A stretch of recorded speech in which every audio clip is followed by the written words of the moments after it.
New Adventures of Sherlock Holmes, starring Nigel Bruce as Dr. Watson and Tom Conway as Sherlock Holmes.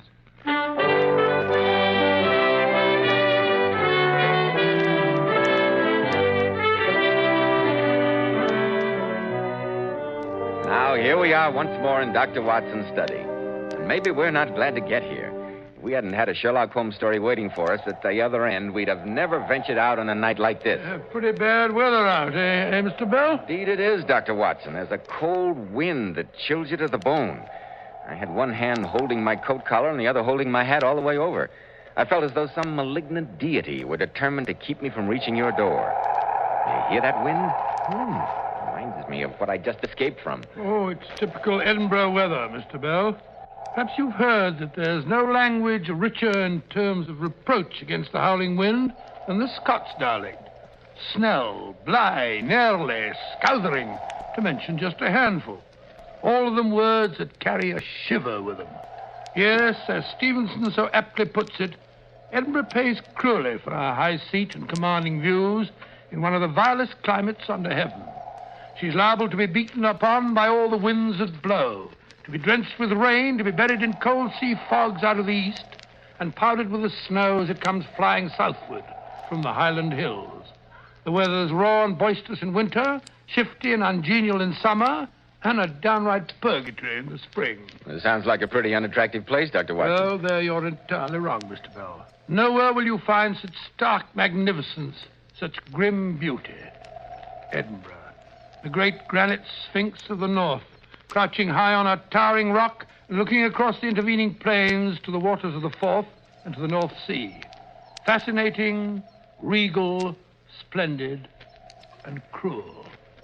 Yes, I think this is just the night to tell the story of the haunted Bagpipes, one of the weirdest and most gruesome adventures that Holmes and I ever shared. The setting was Edinburgh, and the motivating character, Professor Moriarty. Professor Moriarty, the man Holmes called the Napoleon of crime. Exactly. I wondered when we were going to have another of your famous bouts with Professor Moriarty. They're always pretty hair-raising. Yes, and I think I can safely promise you that this is the most hair-raising of the lot.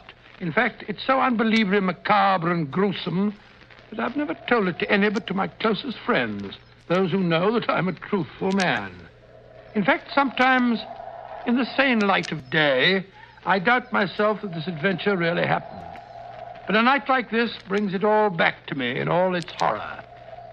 Yes, Mr. Bell, on a night like this we realize that anything is possible. Now, Dr. Watson, won't you please go on with the story? The shivers run up and down my spine in anticipation. Well, I certainly will. As I look back on that particular visit to Edinburgh, it seems that a cold fear settled into the very marrow of my bones from the moment we got off the train late one winter afternoon and caught our first glimpse of Edinburgh Castle rising bleak and menacing out of a cloud of fog and rain. There it is, Watson, in all its austere majesty, Edinburgh Castle. Nice, impressive pile of stone. Nice and grim. No grimmer than its history, Watson. Part castle, part fortress, part prison. Wars have been plotted there. Dancing has lasted deep into the night. Murder has been done in its chambers. Oh, well, this is no time to stand here chatting. Let's get out of this confounded rain. Rain, Watson? You are getting soft.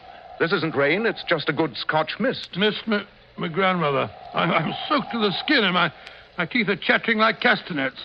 Thank heaven the town has a few modern hotels. A nice hot toddy at the Royal, eh? I'm sorry to disappoint you, Watson, but this is not a pleasure trip.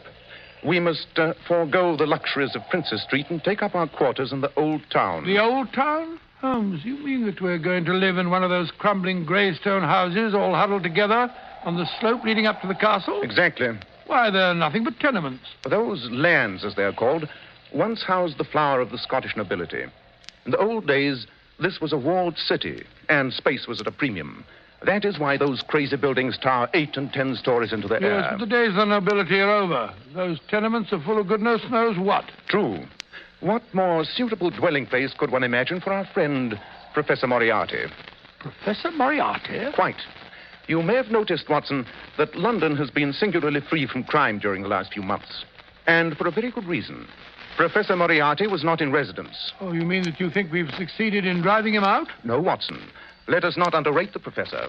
He is not in London because he has business elsewhere. But where? I confess I was in complete ignorance until the day before yesterday morning, when I received a telegram informing me that one of Moriarty's chief assistants had been seen prowling through the graves at Greyfriars. Then I remembered that Professor Moriarty has a particular reason for hating Edinburgh. He's not a man to forget his grudges, Watson. The question is, shall we be in time to prevent his revenge? But here, get into this cab before you catch pneumonia. Professor Moriarty in Edinburgh. Huh.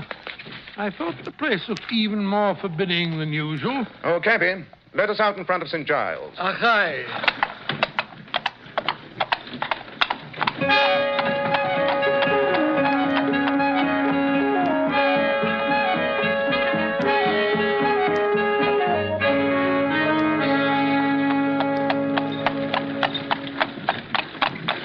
I say, Holmes, why St. Giles? You're not going in for sightseeing this time of day? No, Watson. We must go from there on by foot, I'm afraid. By foot in this weather? The gutters are fairly running with muddy water. No one asked you to walk in the gutters, Watson. Here you be. St. Giles. So it is. Come along, Watson. Good gracious me, in this rain. I say, cabby, where's Hangman's Lane from here? Lush, you'll no be going there. Why not?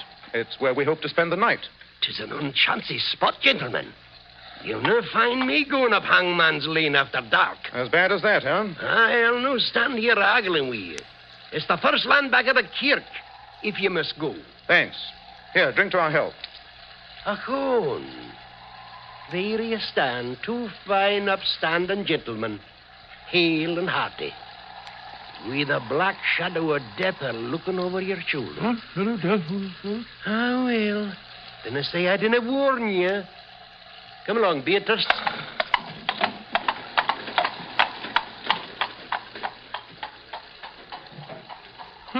Cheerful individual. Holmes, what do you say? Let's go back and spend the night at a good hotel. We can't possibly find any lodgings in a place like Hangman's Lane. But we shall, Watson. We shall. They're expecting us. Come along. What do you mean, they're expecting us? I mean the owner of most of the tenements in Hangman's Lane has arranged that we should be taken care of.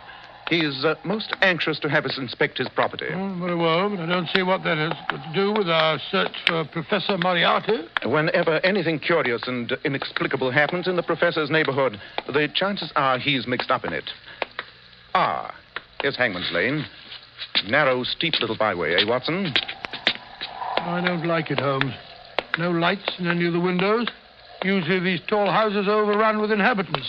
Several families to a floor. Look, the buildings in this street look positively deserted. They are deserted, Watson. That's the most interesting part of it. Oh, really? One particular house hasn't been open for several hundred years. But during the last month, the rest of the tenements have been vacated, too. Their inhabitants have fled from them like rats from a sinking ship. The rents have been lowered to the vanishing point, and still there are no takers. The people hereabouts seem to think the whole street is haunted. Couldn't we come up here and look the place over in the daytime, Holmes? Look, already the light's beginning to fade. Unfortunately, Watson, the phenomena we're going to investigate occur only at night. Oh, dear. Ah, here's the house we're to stay in. There should be a bell somewhere. Yes. Well, perhaps there isn't anyone to let us in. I think there will be, Watson. Yes, I hear footsteps. Obey, yes? Mr. Holmes and Dr. Watson. Oh, the Lord be thanked. One moment, gentlemen. I'll unbar the door. Oh, be pleased to enter. Go ahead, Watson. Good Lord, it's dark in here. And if you'll kindly step this way, there's a braw blaze a-burning and candles a-lit in the back parlour. I say. Go canny, gentlemen. This corridor is not so smooth as once it was. Yeah, so I discovered. This is the place. Please enter. Oh, well, this is more like it, eh, Holmes? What a magnificent old room. Just look at that fireplace. Aye. For once a blithe bit, this old house. Full of lords and their ladies, they say. But here, gentlemen, will you be standing in front of the fire and drying your breeks? Not a bad idea. We're pretty wet, eh, Watson? Wet? There's a brandy on the shell you're wanting away, Droppy. A tasty cockle pie in the pot. And no, you'll forgive me. I'm unshunk myself away. Going so soon? But we've just arrived. Oh, Mr. Holmes, I dare not stay after sundown. I'm late to let you alone, but I dare not stay. But in a fash yourself. I'll return them on early. But what is there to be afraid of? The neighbours. Neighbours? Aye, the neighbours in the old Hurley house t'other side of this wall. But no one has lived in that house next door for years. Not humans, no. No living man has crossed the doorstone this 100 year. But there be others. Ogles. You can hear the rattle of their going and coming every night through the wall. Have you ever heard these ghosts, or bogles, as you call them? No, I certainly have not. I will not stay after sundown. But the bogles, there's no the worst of it. Really? Aye. At times you can hear the sound of doodling. Sound of bagpipes, eh? Aye. And that's when they be entertaining old Horny yourself. The devil himself? Aye. The ghosts next door move in very high society, eh, Watson? What was that? Just the wind in the chimney. I would have swore with the devil's doodle sucker. No, I don't think so. I'll not be waiting to find out. When the skirling begins, this is the hoose at sell dirge like it was singing a dirge. Good night, gentlemen, and God help you. I say. Whew. She was frightened, all right. I wish that chimney would stop moaning. Those two legends, the house next door and the haunted bagpipes, they're famous Edinburgh superstitions. I'd like to hear more about them. Well, I've heard more than I want to already. Confound that chimney. That building next door is one of the so-called fatal houses. Fatal houses? Houses marked generations ago by the Great Plague. Discipline in the time of pestilence was sharp and sudden. The houses having the disease were marked by a large cross. No one dared enter or leave. Furniture was destroyed and houses sealed up. In those houses, of which one or two still remain, the plague is supposed to lie ambushed like a basilisk, ready to escape and spread sickness and death through the city once the doors are open. Oh, but that's ridiculous, Holmes, ridiculous. Germs can't sustain themselves like that. At least we've no medical evidence that they can. Wish we'd gone to an hotel. The other legend is not quite so gruesome. Oh, I'm delighted to hear it. It's about a secret passage that is supposed to have existed in the time of Mary, Queen of Scots, between Edinburgh Castle and Holyrood Palace, which lies at the other end of town. About a century and a half ago, a piper made a bet that he could walk the length of it. He started at the castle, piping merrily. The crowds were able to follow him through the streets above by the sound of the skirling. Everything was going smoothly. They followed the sound down from the castle along the top of the hill. Just about here, the piping stopped suddenly in the middle of a note. And that was the last that was ever heard of the piper. Noxious gas, most probably. Some say the devil was so captivated by his playing that he carried him off to hell. Well, what of it? As long as he stays there and doesn't go about waking up the neighbors. But that's just what he has been doing for the last month or so. Oh, nonsense. It's just a noisy chimney like this one. Why should a ghost who's kept quiet for over 100 years suddenly decide to return and annoy people? That, my dear Watson, is what I'm anxious to find out. Holmes. Holmes, do you hear that? By Jove. Then it's more than just a superstition. Holmes, it's a piper. The devil's bagpiper. He's playing in the house next door. Splendid. Well, what are we going to do? Want me to inform the authorities? And have them put the devil in jail? No, Watson, I have a better plan. I suggest we go over and call on the old gentleman himself.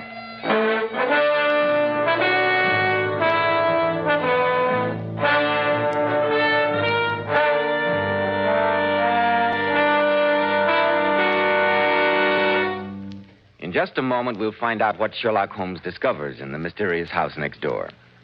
Now, Dr. Watson, what about the ghostly bagpiper? Did Holmes ever really... No, not so fast, Mr. Bell. Holmes insisted that we investigate the house next door at once. And I must admit that it was with some misgivings I followed him into the street. Come along, Watson. Oh, another little bit of local superstition I forgot to mention. They say that the corpses of people who died here of the plague sometimes come to life and wander about the house. Holmes, I wish you wouldn't talk like that. Oh, this sleet cutting into my face like a knife. Here's the doorway. Now find out if the key still works. Yes, it looks more like a crowbar than a key. I only hope the lock isn't too rusty. Won't budge. Thank heaven. Let's go back. Oh, give me that oil can. Perhaps a few drops of oil. There you are. Confound this lock.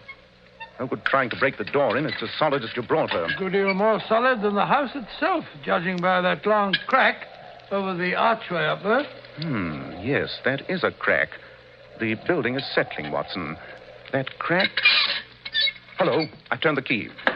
Lock's decided to work. The door sticks now. Hinges rusty. Come on, Watson, get your back into it. It's moving, Holmes. Yes, so is that crack. Hurry, help me close the door before the archway falls on us. Isn't it quiet? Can't even hear the wind. Smells like a tomb. Yes, but there's something else. Something unhealthy. Like a disease I smelt once in the tropics. Holmes, you don't think it's true that the plague is still... Nonsense. You yourself said it wasn't possible. Better light that dark lantern we brought along. Yes, indeed. I hate bumping about in the dark. I can't say that it's much more cheerful in the light. Look at those great dirty cobwebs. That old tapestry hanging in shreds. Yes, nothing has been moved since the plague first touched the house. Look there in that room. That old oak table set for a meal. One of the goblets overturned. It gives me the creeps up and down my spine. Nothing else of interest here. Let's get on to the next room. How hollow our footsteps sound. Yes. This must have been the living room of the house. Ashes of a bygone fire still on the hearth. Holmes, look. There's some people seated in those chairs over there. Nonsense. Give me the lantern. By Jove, I think you're right. That smells stronger in here. We'll soon find out. Watson, hold the lantern. Holmes, it's a body. A naked body. A corpse, Watson. A cadaver. Holmes, don't touch it. For the love of heaven, don't touch it. Why, Watson? Can't you see? The swollen eyes, the froth of the mouth, the flesh turned black. I've never seen it before, but those are the symptoms, Holmes. That's the Black Plague. What? That's not possible. That's crazy. Here, look. Let me look at the other chairs. Yes, here an old man and here a woman. All victims of the Black Death. Holmes, these are the bodies of people who died in this house centuries ago of the plague. But they're not decayed. It's not possible. We must be going mad. Tell me quick, Watson. Did women do their hair with fringes at the time of the last plague? Fringes? Now I know that we're crazy. Quiet, Watson. Do you hear that? It's the devil coming with his piper. He's going to make him dance. The old woman was right. The house does vibrate to the sound of those pipes. He's coming, Holmes. He's coming.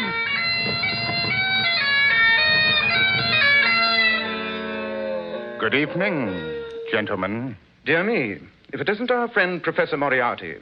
I had no idea you were a musician. You admire my piping, eh? Yes, I wondered how long it would take you to find me. Allow me to congratulate you, Mr. Holmes. You're very prompt. Most flattering, Professor. But I assure you it was simplicity itself. You didn't think I'd overlook anything as obvious as a sealed house and the haunted bagpiper who so conveniently came back to life in the past month? Yes, I might have known my little ruse to get rid of my superstitious neighbors wouldn't keep Sherlock Holmes away. Perhaps it's just as well. You've been getting in my way quite a bit lately, Mr. Holmes. I shall have to continue my experiments begun on these three poor devils. On yourself and Dr. Watson. You mean the plague? You're going to give us the Black Plague? I really must try my serum on two healthy specimens before I pronounce it perfect. After all, these three, an old beggar, a thief dying of starvation, and a woman of ill repute, they could hardly be expected to resist the disease. That's very interesting. I was just assuring Dr. Watson that these corpses were quite recent because I was sure that women didn't wear fringes during the last pestilence. And Dr. Watson was afraid they might be victims of the original plague. But in a sense, he's right. The victims are recent, but they were killed by the germs of the original Black Death. Most amusing, isn't it? Fascinating. Tell me, how did you discover those germs? They were in this house. I found a nice little culture of them in a glass of calf's foot jelly, which was on the table in the front room. How they ever survived as long as this, I can't imagine. But here, gentlemen, come into my laboratory. I want to show you what I've done with them. Holmes, what shall we do. Black plague. It's a terrible thing. The man's mad. Humor him, Watson. Humor him. Oh, yes, shall I? Here we are, gentlemen. Quite a nice modern little outlay for such an ancient house. Yes, it is an ancient house, Professor. But here, this little test tube, it contains enough of the Black Plague to wipe out the entire city of Edinburgh. Yes, I rather thought that was your purpose. You've never forgotten how they drove you out at the time of the Burke and Hare scandal. You know about that? Quite. Your name wasn't Moriarty then, huh? What of it? You were Dr. Knox's young assistant at the time. Together, you were carrying on some exciting experiments. Yes, Mr. Holmes. Experiments that might have saved the world a great deal of suffering. But you were short of cadavers. It wasn't you, by any chance, who suggested to Burke and Hare, those two body snatchers, that a body did not have to be legally dead to be acceptable? Well, what if I did? They only killed the refuse of the city. Beggars, scum. Quite. But they met the hangman nonetheless. Aye, the fools. What price the death of a few when we might have discovered a cure that would have saved all humanity? Humanity. Bah, I hate it. Ever since then, I'd sworn I'd get revenge on humanity, and the law-abiding citizens of Edinburgh in particular. And now, the time has come. Tomorrow, the contents of this test tube will spread destruction throughout the city. But in the meantime, you, Mr. Holmes, and you, Dr. Watson, you know too much. You shall be the first of the law-abiding citizens to feel the prick of my little needle. Just a moment till I prepare my instruments. Stop him, Holmes. Stop him. Do not move. Gentlemen, one drop out of this test tube, even in its present state, is enough to cause death. I quite agree. By the way, Professor Moriarty, while you are preparing your solution, you have no objections if I play a tune on your bagpipes? I used to be rather good at them in my younger days. Not at all, if it'll amuse you. Quite. Watson, stand here beside me against this wall. I don't quite Don't argue.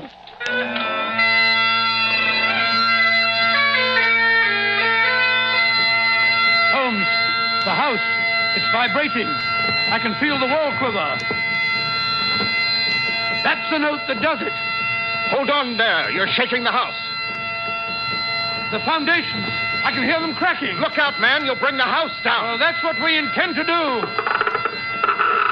The walls. I've got to get out of here. We can't. The front door's blocked. The secret passage in the basement. If I can reach it in time. Holmes, he's dropped the test tube. It's spreading across the floor. Watson, step back into the fireplace. Hurry.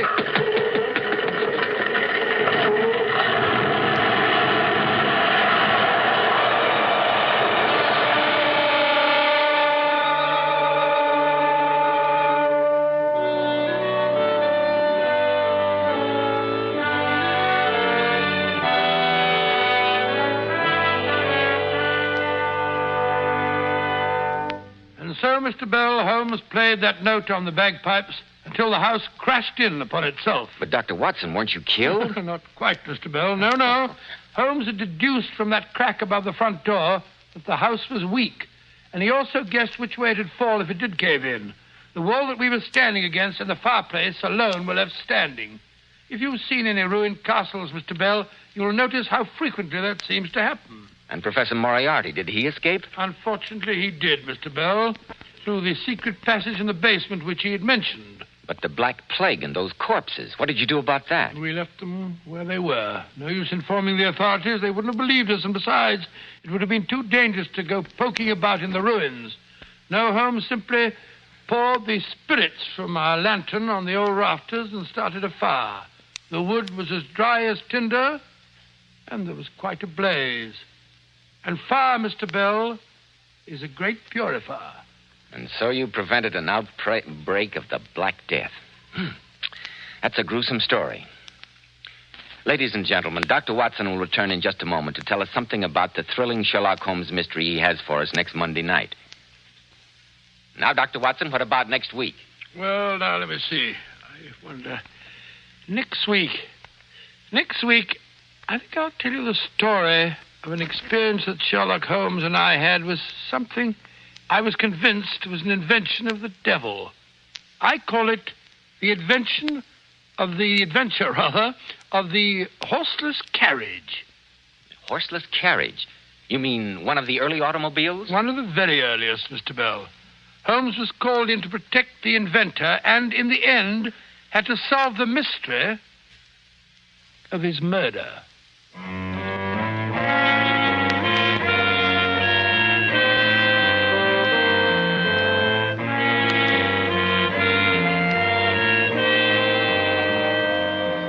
Tonight's Sherlock Holmes adventure was suggested by an incident in Sir Arthur Conan Doyle's story, The Final Problem.